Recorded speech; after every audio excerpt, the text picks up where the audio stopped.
또 30두목 중 3사람이 곡식될 때에 아둘람 굴에 내려가 다윗에게 나아갔는데 때에 블레셋 사람의 한 무리가 르바임 골짜기에 지인쳤더라. 그때에 다윗은 산성에 있고 그때에 블레셋 사람의 요새는 베들레헴에 있는지라. 다윗이 소원하여 이르되 베들레헴 성문 곁 우물물을 누가 내게 마시게 할까 하매 세 용사가 블레셋 사람의 진영을 돌파하고 지나가서 베들레헴 성문 곁 우물물을 길어가지고 다윗에게로 왔으나 다윗이 마시기를 기뻐하지 아니하고 그 물을 여호와께 부어드리며 이르되 여호와여 내가 나를 위하여 결단코 이런 일을 하지 아니하리이다.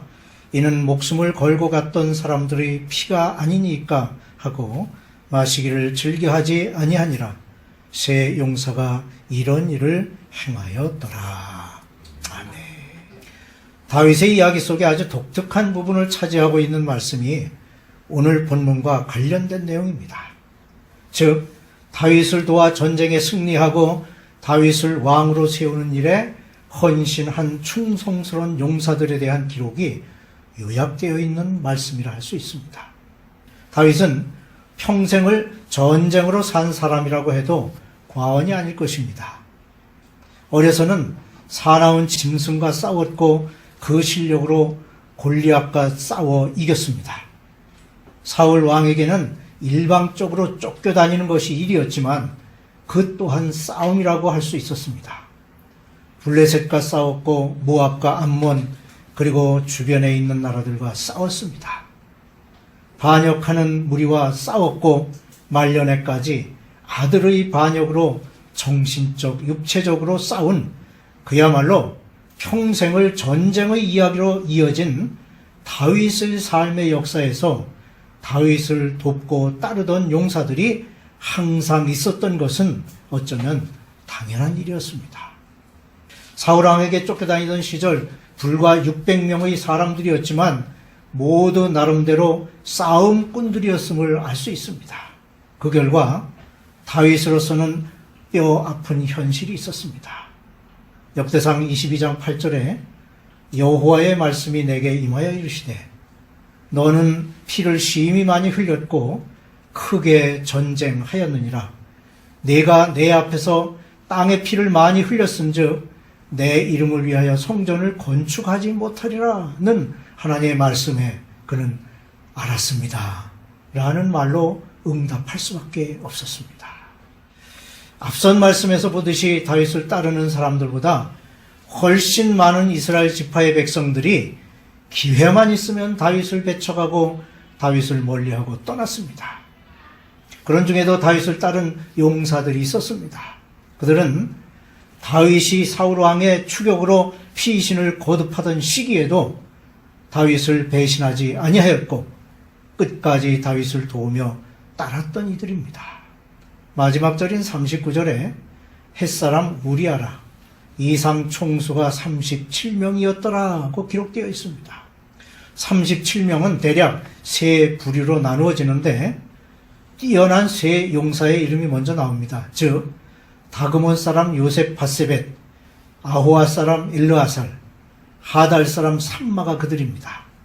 이들은 각각 800명을 쳐 죽였고 혼자서 블레셋 사람들에 대항하여 물리친 가장 뛰어난 용사들이었습니다.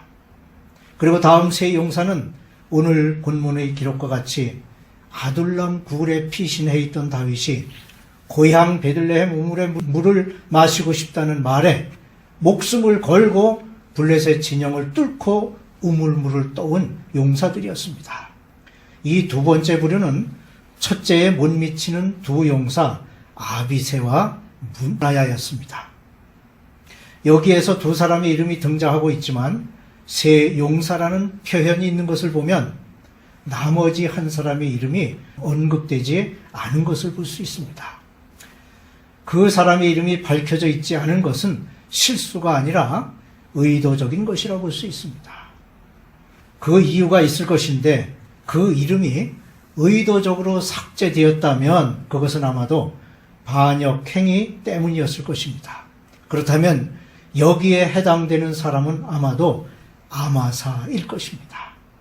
아마사는 이스마엘 사람 예델과 다윗의 자매인 아비가일 사이에서 태어난 사람으로 왕가의 관련이 있었고, 아마사는 압살롬이 아버지 다윗 왕에게 반역하면서 군대 장관으로 임명한 사람이었습니다. 나중에는 세바가 주도한 반란을 진압할 때 요압에 의하여 죽임을 당한 사람입니다.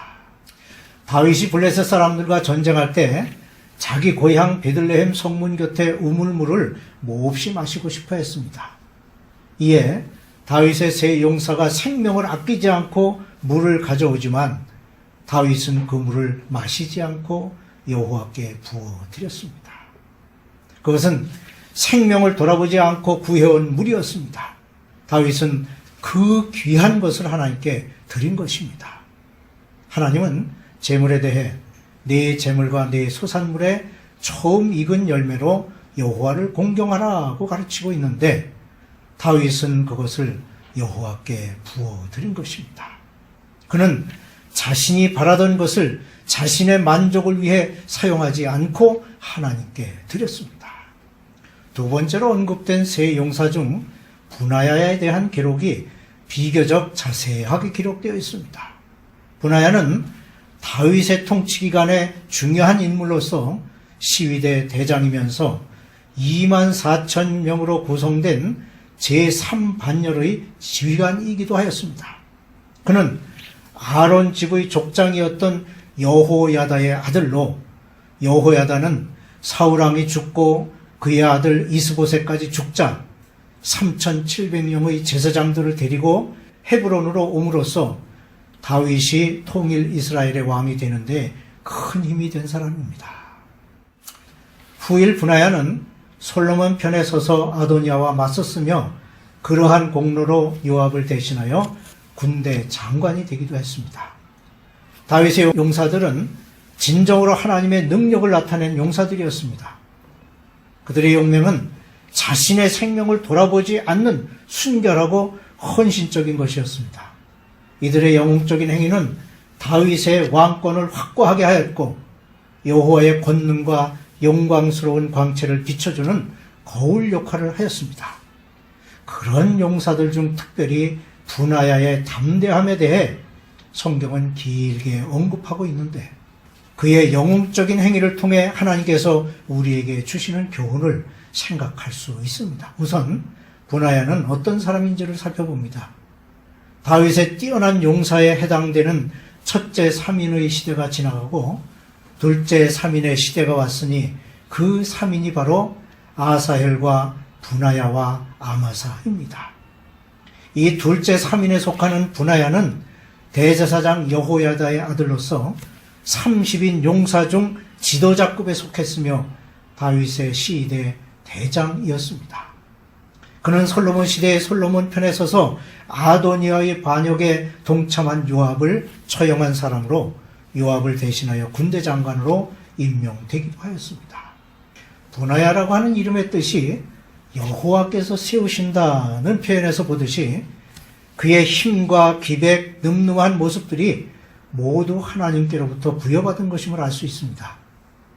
그는 눈이 올 때 구덩이에 내려가 구덩이에 빠져있는 사자와 싸워 죽였으며 장대한 애굽인의 손에서 창을 빼앗아 그를 죽이기도 하였고 모압의 사자 같은 두 사람을 죽였습니다.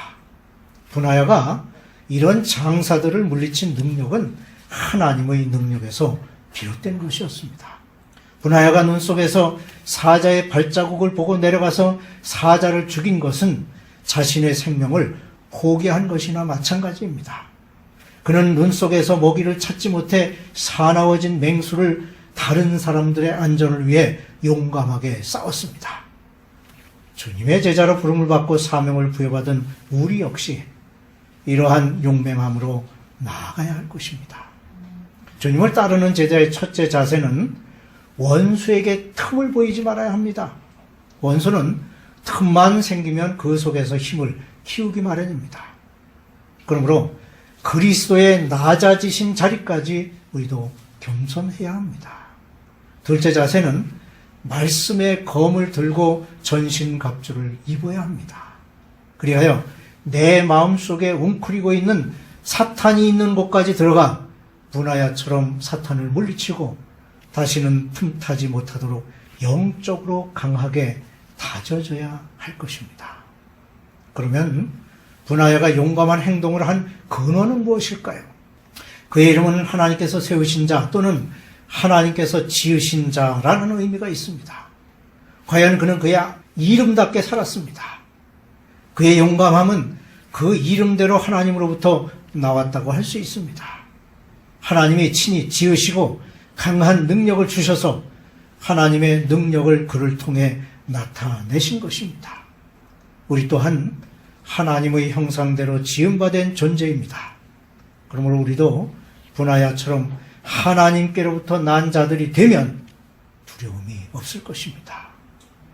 사무엘하 23장은 다윗의 용사들을 기록하고 있는데 이 기록은 역대상 11장에 다시 언급되고 있습니다. 그런데 오늘 말씀에서도 용사들에 대한 기록이 정확하게 표현되고 있지 않습니다. 즉, 두 번째 3인 용사를 말하면서 2명의 이름만을 언급하고 있고 30인이라고 하면서 32명의 이름이 기록되어 있습니다. 또한 하랄 사람 삼마의 이름은 앞뒤에 중복되어 나오고 있습니다. 그리고 역대상 11장의 기록에서는 지명과 사람의 이름이 다르게 등장하고 심지어 그 수효까지도 다르게 표현되어 있습니다. 이런 내용들을 보면서 우리는 그 표현의 상위점에서 어떤 문제를 찾으려 하기보다는 그 안에 담겨져 있는 뜻에 관심을 가질 필요가 있습니다. 첫째로 이 용사들은 끝까지 주인을 따르고 섬기는 충신이었던 것을 보게 됩니다. 다윗이 사울 왕에게 쫓겨 도피하는 어려운 상황 가운데서도 그들은 다윗을 떠나지 아니하였습니다. 이스라엘 백성들이 다윗을 배척하는 중에도 그리고 아들이 반역하여 피난을 가는 중에도 왕의 진실함을 믿고 따르기를 주저하지 않았습니다. 둘째로 자기 생명을 아끼지 않는 충성심을 지닌 용사들이었습니다. 오늘 읽어드린 본문은 아주 독특한 광경을 그리고 있습니다. 다윗이 사울왕의 추격을 피해 도망하는 중에 고향 베들레헴의 샘물을 마시고 싶은 마음을 채워주기 위해 세 용사는 블레셋 진영을 돌파하고 목숨까지도 아끼지 않는 충성심을 보였습니다. 이 일에 대하여 다윗은 그들이 떠온 물을 마시기를 포기하고 하나님께 드렸습니다. 그 이유는 목숨을 걸고 갔던 사람들의 피를 자기가 마실 수 없었기 때문입니다. 셋째로 다윗 왕은 그들의 충성에 자신의 욕심을 접고 충신들에 대한 배려로 다시 한번 왕의 진실됨을 보여주었습니다. 용사들의 면면을 보면 편견 없이 모든 능력 있는 사람을 신하로 기용한 것을 볼 수 있습니다. 그들 중에는 전에 사울 왕에게 충성하던 자들이 있었는데 그들은 다윗을 해하려던 자들입니다. 사울의 명령에 따라 다윗을 잡으려고 찾아다니던 자들입니다. 다윗은 그런 사람 모두를 자기 신하로 받아준 것입니다. 용사들 중에는 적국인 암몬 출신도 있고 가나안의 한 족속인 헷사람 우리아도 있습니다. 자기를 도왔던 아히도벨은 압살롬의 반역에 가담했는데 그의 아들이 30인 용사 중에 들어 있습니다. 이와 같이 다윗은 편견 없이 모든 사람을 그의 신하로 받아들였으며 자기를 배반한 사람도 원수로 생각하여 처벌하지 아니하고 용서하는 아량을 베풀었습니다. 그런 다윗의 성품은 모든 사람으로 하여금 그를 따르게 하였고 생명까지도 아끼지 않고 그를 위해 헌신하도록 했던 것입니다. 이와 같이 다윗에게는 그를 돕는 용사들이 있었고 끝까지 충성하는 신하들이 있었다는 것은 너무나 당연한 일이며 오늘 말씀에는 그들의 이름이 낱낱이 기록되어 후대에 남기고 있는 것입니다. 과연 우리의 이름이 하나님께 충성한 사람으로 남겨지게 될까요? 오늘 말씀을 생각하며 더욱 하나님의 말씀에 귀 기울이고 말씀에 순종하는 삶을 살아야 하겠습니다.